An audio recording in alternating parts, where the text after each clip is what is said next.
பெண்கள் தங்களுடைய சுய மதிப்பை தெரிஞ்சுக்கணும்.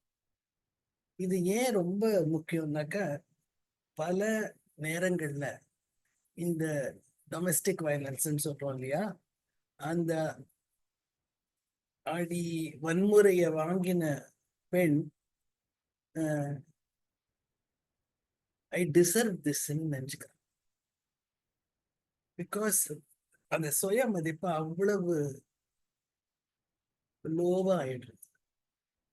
பல ஆண்டுகள் அதே மாதிரி நடந்து எனக்கு ஒரு ஒரு நான் லாயரா இருக்கும்போது ஒரு பெண் ரொம்ப படிச்சவா, எம்ஏயோ என்னவோ WCCல, உங்க ஹஸ்பண்ட் என்ன சம்பாதிக்கிறாரு, டிவோர்ஸ் வேணும்னு கேட்டேன்.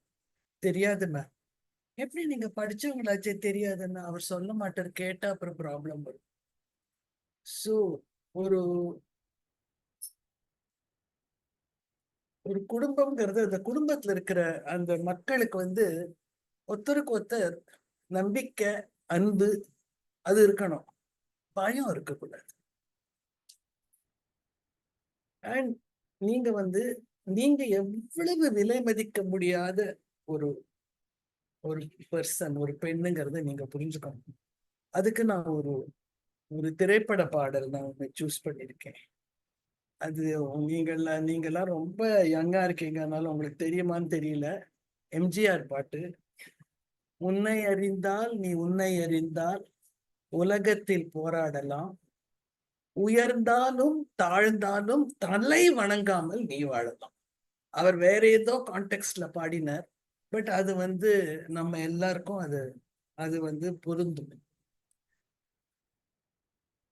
எனக்கு என்னை பத்தியே ஏன் தெரியல, ஏன் நான் மதிக்கப்பட வேண்டியவள், எனக்கு டிக்னிட்டி இருக்கு, எனக்கு ரெஸ்பெக்ட் கொடுக்கணும், ஏன் எனக்கு தெரியல.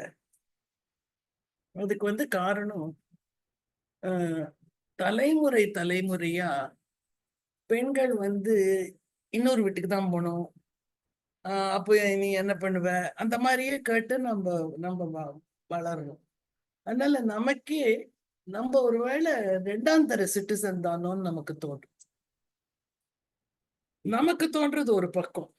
நம் வீட்டுல இருக்கும் நம்மளோட அண்ணா தம்பி அவங்களுக்கு நான் ஃபர்ஸ்ட் கிளாஸ் சிட்டிசன் தோன்றது. இது ரெண்டுமே ரொம்ப டேஞ்சரஸ் சிச்சுவேஷன்.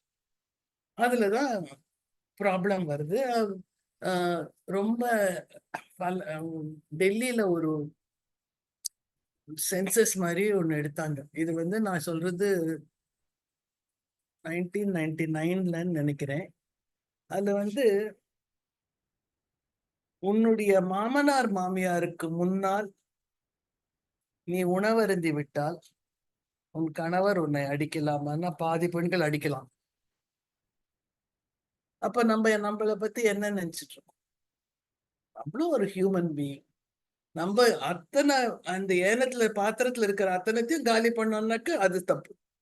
பட் அவங்களுக்கு வச்சுட்டு நம்ம ஏதோ அன்னைக்கு ஆபீஸ்க்கு போயிட்டு பசிக்கிறது இல்ல, ஏதோ உடல் நல சரியா இல்ல, அந்த மாதிரி இருக்கலாம் இல்லையா?